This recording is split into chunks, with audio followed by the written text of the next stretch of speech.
Praise the Lord. दोस्तों, हम आपका स्वागत करते हैं आज रात की प्रार्थना में।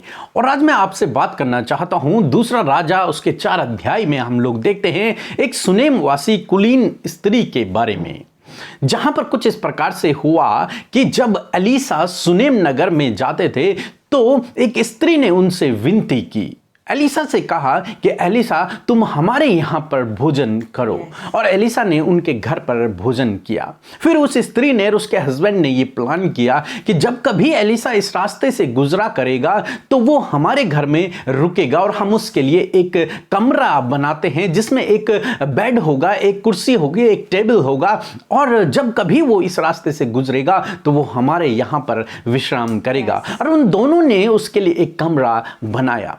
फिर जब भी एलीसा उस रास्ते से गुजरा करता था तो हमेशा एलीसा उनके घर में उस कमरे में रुका करता था, उन्हीं के यहाँ भोजन किया करता था। एक दिन ऐसा हुआ कि एलीसा के मन में ये बात आई कि इस स्त्री ने और इसके पति ने इतनी हमारे लिए इतनी व्यवस्था की है, इतनी चिंता की है, तो क्यों ना इसके बदले इससे कुछ दिया जाए। तो एलीसा ने अपने सेवक गहेजी से कहा कि उस स्त्री को बुला ले। और जब वो स्त्री आई तो एलीसा ने गहेजी से कहा कि इससे पूछ कि तुझे क्या चाहिए या फिर इसके बदले मैं तेरे लिए क्या करूं। तब गहेजी ने कहा कि प्रभु, इसका कोई भी बच्चा नहीं है, ये निसंतान है और इसका पति भी बूढ़ा है। तब एलीसा ने उसे एक वरदान दिया। एलीसा ने कहा कि ठीक इसी समय बसंत ऋतु में तू एक बच्चे को जन्म देगी। और इसी प्रकार से हुआ। हम देखते हैं दूसरा राजा उसका 4 अध्याय 17 पद, जहां पर कुछ इस प्रकार से लिखा है, स्त्री को गर्भ रहा और बसंत ऋतु का जो समय एलीशा ने उसे कहा था, उस समय जब दिन पूरे हुए तब उसके पुत्र उत्पन्न हुआ। आमीन। दोस्तों, यहां पर हम देखते हैं कि एलीसा ने जो बात उस स्त्री से कही थी वो उसके जीवन में पूरी हुई और उस स्त्री ने एक बच्चे को जन्म दिया। दोस्तों, यहां पर हम देखते हैं उस स्त्री ने और उसके पति ने निस्वार्थ भाव से, बिना किसी स्वार्थ के, बिना किसी लालच के, बिना किसी मांगने की इच्छा के उन्होंने एलीसा की सेवा की, या फिर एलीसा के लिए प्रबंध किया, या फिर एलीसा को भोजन कराया, या फिर उसके लिए एक रुकने की एक जगह बनाई। और आप जानते हैं उस समय भी जब एक कमरा बनाया जाता, उसमें सामान रखा जाता, तो उसमें काफी खर्चा हुआ होगा उन लोगों का। फिर भी उन्होंने एलीसा के लिए ये प्रबंध किया बिना किसी लालच के, बिना किसी स्वार्थ के। उनके मन में ये बात भी नहीं थी कि हम इससे कहेंगे कि तू हमारे लिए प्रार्थना कर ताकि परमेश्वर हमें एक बच्चे की आशीष दे सके। उन्होंने ऐसा भी कभी नहीं सोचा। परंतु उन्होंने क्या किया, यहाँ पर उन्होंने भलाई की, बिना किसी स्वार्थ के उन्होंने भलाई की। एलीसा के साथ में उन्होंने भलाई की और परमेश्वर ने उस भलाई का प्रतिफल उन्हें दिया कि उनके जीवन में जो कमी थी, उनके जीवन में जो घटी थी, जो वो जीवन भर नहीं कर पाए, वो परमेश्वर ने उन्हें दे दिया। उस भलाई का प्रतिफल उन्हें उनके जीवन में मिला। दोस्तों, उसी प्रकार से आज शाम में मैं आपसे भी कहना चाहूंगा, जब आप किसी के साथ में भलाई करते हैं और निस्वार्थ भलाई करते हैं तो परमेश्वर आपको आपके जीवन में उसका प्रतिफल देते हैं। ऐसा नहीं कि परमेश्वर इसका प्रतिफल आपको बाद में देंगे, मरने के बाद देंगे, स्वर्ग के राज्य में देंगे। नहीं, परमेश्वर आपको उसका प्रतिफल इसी धरती पर, इसी जीवन में आपको देंगे। जब आप दूसरों के साथ भलाई करते हैं, तब चाहे वो व्यक्ति कोई भी हो, यहां पर वो परमेश्वर का भक्त है, परंतु आप किसी भी व्यक्ति के साथ में भलाई कर सकते हैं और परमेश्वर उस भलाई का आपको प्रतिफल देगा, अवश्य देगा। जिस कार्य को आप अपनी बल बुद्धि ज्ञान समझ से नहीं कर सकते हैं, वो परमेश्वर आपके जीवन में उस भलाई के द्वारा कर देगा। उस भलाई का प्रतिफल परमेश्वर आपको देगा। इसलिए आज सामने मैं आपसे कहूंगा कि भलाई करने में आप कभी भी पीछे न हटें। ये ना सोचें कि इस भलाई को करने से तो मेरा कोई फायदा नहीं होगा, तो इसलिए मैं क्यों इस भलाई को करूं, क्यों मैं इसके साथ में अच्छा करूं। नहीं, आपको निस्वार्थ भाव से दूसरों की भलाई करना है, आपको निस्वार्थ भाव से दूसरों की चिंता करना है, या फिर उनके भले की कामना करना है।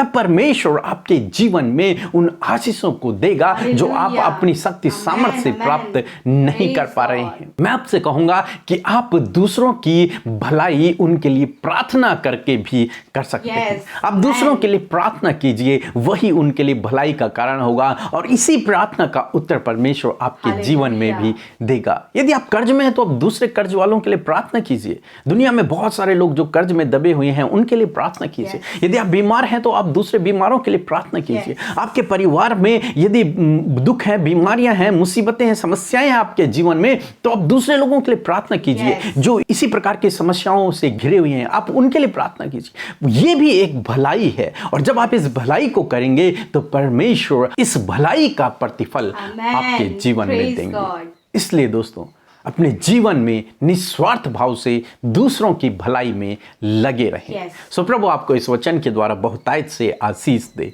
आमीन। दोस्तों, इस समय होगा जब हम एक गवाही को सुनेंगे किस प्रकार से प्रभु यीशु मसीह अपने लोगों के जीवन में काम कर रहा है, जो लोग दूसरों की भलाई की कामना कर रहे हैं, जो लोग दूसरों के लिए प्रार्थना कर रहे हैं। उसके बाद हम प्रार्थना में जाएंगे। आप हमारे साथ में इस प्रार्थना में बने रहें। Praise the Lord. मैं बम्बई से, ठाणे से बात कर रही हूँ। मेरा नाम पूजा शाह है। मेरे पति के पैर में बहुत दिन से उनके पैर में घाव था। बहुत ट्रीटमेंट किया, बहुत दवाई किया, लेकिन उनको कुछ आराम ही नहीं हो रहा था। मैंने ब्रदर को भी रिक्वेस्ट भेजा था प्रार्थना के लिए। उन्होंने प्रार्थना की और अभी उनको पैर में बहुत चंगाई मिली है। इसलिए मैं ब्रदर का भी धन्यवाद करती हूँ, प्रभु का भी धन्यवाद करती हूँ। आमीन। Praise the Lord. सो हम परमेश्वर पिता का, हमारे प्रभु यीशु का हृदय से धन्यवाद करते हैं इस सुंदर सी गवाही के लिए जिसके द्वारा हम सब भाई बहन उत्साहित हुए हैं। हमने सुना कि कैसे परमेश्वर ने इनके जीवन में आश्चर्य कर्म किया। ऐसे ही हमारा प्रभु यीशु मसीह जो भला परमेश्वर है आपके जीवन में भी कार्य करके आपको गवाही के रूप में खड़ा करेंगे। सो प्रभु को मौका दीजिए, अपने प्रिय मित्र यीशु को मौका दीजिए अपने जीवन में कार्य करने का। सो परमेश्वर इस गवाही के द्वारा आपको आशीष दे। आइए आज की सुंदर शाम में हम सब मिलकर प्रभु यीशु से प्रार्थना करें। जो कुछ भी आज आपका निवेदन है, प्रार्थनाएं हैं, समस्याएं हैं और जो भी आपके लाइफ में स्ट्रगल्स हैं, प्रॉब्लम्स हैं, बीमारियां हैं, सब कुछ खुलकर अपने मन को खोलकर प्रभु के आगे रखें। परमेश्वर प्रभु यीशु आपके जीवन में कार्य करेंगे। सो आइए एक मन होकर हम प्रार्थना करें। Hallelujah, hallelujah, hallelujah. धन्यवाद, धन्यवाद, धन्यवाद करते हैं जीवित अनुग्रहकारी पिता इस सुंदर समय के लिए। प्रभु ओ राजाओं के राजा, प्रभुओं के प्रभु, El Shaddai, Adonai, infinitive Elohim, हम आपका धन्यवाद करते हैं। ओ यहोवा शम्मा, यहोवा राफा, हम तेरा धन्यवाद करते हैं। ओ यहोवा ईरे, हम तेरा धन्यवाद करते हैं पिता। प्रभु जी, तेरे पवित्र और मीठे नाम को, जो सामर्थ्य से भरा हुआ नाम है प्रभु, उस नाम को हम धन्य कहते हैं प्रभु। उस नाम की हम तारीफ करते हैं प्रभु, क्योंकि तेरा नाम सब नामों में सर्वश्रेष्ठ है प्रभु जी। तेरे नाम तारीफ के योग्य है। तू महान है परमेश्वर, तू सर्वोत्तम है परमेश्वर, सर्वज्ञानी है पिता। हम आपका धन्यवाद करते परमेश्वर। लॉर्ड, सच में हम घटे प्रभु और आप बढ़े परमेश्वर पिता। आज की सुंदर शाम में परमेश्वर हम सब आपकी उपस्थिति में बैठे हैं पिता। हम सबको अपनी उपस्थिति से भर दीजिए। हाँ प्रभु, जितने भाई बहन, छोटे बच्चे, नौजवान, बुजुर्ग प्रभु आपकी उपस्थिति में अपने मन को खोलकर हृदय से उस प्रेम के भाव को लेकर प्रभु, वो भूख और प्यास को लेकर प्रभु आपकी उपस्थिति में बैठे। यीशु, आप उन्हें ब्लेस करें। यीशु, आप उन्हें ब्लेस करें, अपनी उपस्थिति से भर दीजिए। वो महसूस करे, वो फील करे प्रभु तेरी होली प्रेजेंस को पिता। हाँ प्रभु, तेरी पवित्र रूह पाक उपस्थिति, रूहे पाक की उपस्थिति प्रभु जी आज शाम में प्रभु हमारे बीच में है, हमारे मध्य में है। आपके वचन और वायदे के अनुसार परमेश्वर, क्योंकि आपने कहा है जहाँ एक या दो मेरे नाम से एकत्रित होते हैं मैं उनके मध्य में हूँ। हम प्रभु एक दो से भी बढ़कर है पिता परमेश्वर, और धन्यवाद करते हैं कि आपकी उपस्थिति हमारे मध्य में है। विशेष का धन्यवाद प्रभु, दिन भर में सुरक्षित रखा, जीवितों की पृथ्वी पर जीवित रखा, सुरक्षित प्रभु हमें घरों को लेकर आए हैं। अपने बेटे बेटियों को आपने सुरक्षित हिफाजत से रखा है और ये संगति दी कि हम सब बैठकर, हम सब प्रभु तेरी उपस्थिति में बैठकर प्रभु तुझसे अपने संबंध को मजबूत कर सके। दिन भर की तमाम बातों के लिए हृदय की गहराइयों से धन्यवाद दे सके प्रभु यीशु। ओ हमारे राजा, हमारे पिता, हमारे हम सफर, हम आपका धन्यवाद करते हैं पिता। लॉर्ड मैं प्रार्थना करती हूँ प्रभु, आज की सुंदर शाम में जो वचन के द्वारा आपने उत्साहित किया, आपका वचन प्रभु हमें ढाढ़स देता है, आपका वचन प्रभु हमें उत्साहित करता है, आपका वचन हमें जीवन में आगे बढ़ने की सामर्थ्य देता है। और धन्यवाद प्रभु, जिस प्रकार प्रभु जी उस सुनेमवासी स्त्री और उसके पति के जीवन में आपने किया प्रभु, उन्हें आशीषित किया एक बेटे की आशीष को देकर, जो निस्वार्थ सेवा परमेश्वर, जो निस्वार्थ भाव से भलाई प्रभु उन्होंने एलीशा के लिए की, उसका प्रतिफल परमेश्वर आपने उन्हें दिया। उसी प्रकार आपके बेटे बेटियां प्रभु वो दुनिया के जिस भी छोर में है पिता, और वो भलाई कर रहे हैं पिता, निस्वार्थ भलाई कर रहे हैं प्रभु, उसका प्रतिफल, उसका भाग प्रभु आप इन्हें दे परमेश्वर पिता।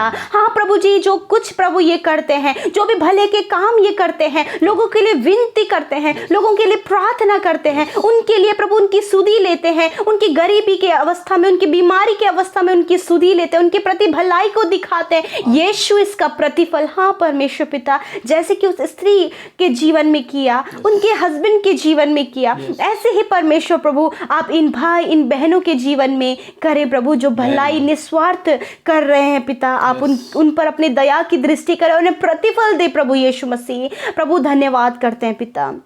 मैं प्रार्थना करती हूँ प्यारे खुदावन कि प्रभु आज प्रभु इनके जीवन में जो भी घटी कमियां, जो भी परेशानियां हैं पिता यीशु मसीह, जो ये काम कर रहे हैं प्रभु, उसका प्रतिफल आप इनके जीवन में देकर उन घटी कमियों को, उन परेशानियों, उन दुखों को, उन बीमारियों को, उन समस्याओं को दूर करें, क्योंकि प्रतिफल आप इसी पृथ्वी पर इसी समय देते हैं परमेश्वर, क्योंकि समय आपका है और अब जानते कि सही समय पर क्या आपको देना है परमेश्वर पिता। Thank you father Lord. मैं प्रार्थना करती हूँ विशेष कर प्रभु आज प्रभु उन बहनों के लिए प्रभु जिनकी कोई भी संतान नहीं है पिता, और प्रभु लोग उन्हें पिता परमेश्वर ताड़नाएं देते हैं प्रभु, लोग उन्हें नीचा दिखाते प्रभु जी, परंतु पिता जो तुझ पर भरोसा करता है प्रभु वो कभी लज्जित नहीं होता है प्रभु। यीशु आप उनके गर्भ को स्पर्श करें खुदावन, यीशु के नाम से हर एक वो गर्भ से रिलेटेड प्रॉब्लम, वो समस्या इनके गर्भ से निकलकर चली जाए प्रभु। ये गर्भवती हो यीशु मसीह के नाम से प्रभु, गर्भ का प्रतिफल आप इन्हें दे परमेश्वर पिता, क्योंकि परमेश्वर आपके लिए कोई भी काम असंभव नहीं है, क्योंकि जो तुझसे मांगता है आप उसे देते हैं प्रभु। इस समय जितनी बहनें प्रभु जी,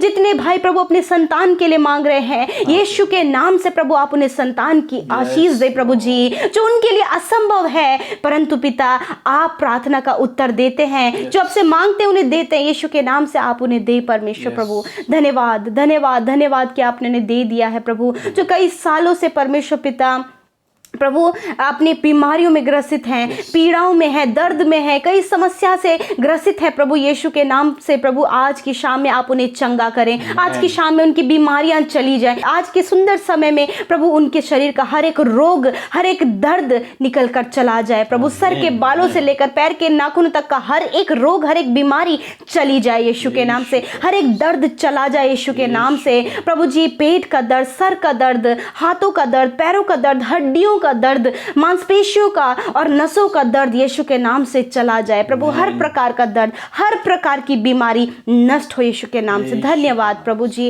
विशेषकर मैं प्रार्थना करती हूँ प्रभु छोटे बच्चों के लिए प्रभु जी, नौजवानों के लिए पिता, जो प्रभु इस समय स्टडी कर रहे हैं पिता, यीशु मसीह उन्हें ज्ञान बुद्धि समझ से भरे प्रभु, ताकि वो अपनी स्टडीज को बहुत अच्छे से कर पाए पिता, और प्रभु आने वाले समय में प्रभु वो तुझे महिमा दे सके। मैं विनती करती हूँ प्रभु इन भाई बहनों के लिए, इनके घर परिवारों के लिए प्रभु जी, कि इन घर परिवारों में प्रभु आपके सुख शांति समृद्धि बनी रहे, इनकी सारी जरूरतों को आप पूरी करें। जो भी इनके परिवार ने लोगों की भलाई की है, उस भलाई का प्रतिफल आप इन्हें दे परमेश्वर पिता। और धन्यवाद, इनके घर में शांति बनी रहे, हर एक कलेश, हर एक लड़ाई झगड़ा, हर एक शराब पीने की बुरी लतें प्रभु इनके घर घराने के हर एक मनुष्य के जीवन से चली जाए प्रभु। छुटकारा दीजिए प्रभु, हर एक बुरी बातों से, हर एक दुष्ट की बातों से आप इन्हें छुटकारा दीजिए। आज रात में जब आपके बेटे बेटी अपने बिछौने में सोएं, तो वो सुख भरी आनंद भरी नींद लेने पाए पिता। प्रभु जिन्हें बुरे सपने आते हैं, नींद ना आने की समस्या है प्रभु, बहुत ज्यादा नींद में बोलने की आदत है, नींद में चलने की आदत है, यीशु के नाम से सारी प्रॉब्लम दूर हो यीशु के नाम से। थैंक यू फादर लॉर्ड, आपने आज शाम में हम सब की सुधी ली, और विशेषकर हम प्रार्थना करते हैं जिन भाई बहनों ने कमेंट्स के द्वारा अपने प्रार्थना निवेदनों को भेजा है, यीशु के नाम से आप उनके प्रार्थना का उत्तर दें। एक एक प्रार्थना निवेदन यीशु आपके सम्मुख रखते हैं, कहते हैं अपने बेटे बेटियों के जीवन में कार्य कीजिए प्रभु। धन्यवाद जो निरंतर हमें फोन कॉल करते हैं, मैसेजेस करते हैं प्रभु, इंस्टाग्राम, टेलीग्राम में, फेसबुक में, इंस्टा में प्रभु, यीशु के नाम से प्रभु उनकी सुधी लेकर अपने बेटे बेटियों का आप नाम लेकर जानते हैं, अब उनके जीवन में कार्य करें प्रभु। धन्यवाद प्रभु, हम सबके जीवनों में आपने अपनी असीम शांति दी है, अपना आनंद दिया है, अपना प्रेम दिया है। धन्यवाद दिए हैं प्रभु, धन्यवाद। हम सबकी दुआओं को कबूल किया है प्रभु, हम धन्यवाद करते हैं। यीशु के नाम से विनती को मांगते हैं। आमीन, आमीन और आमीन।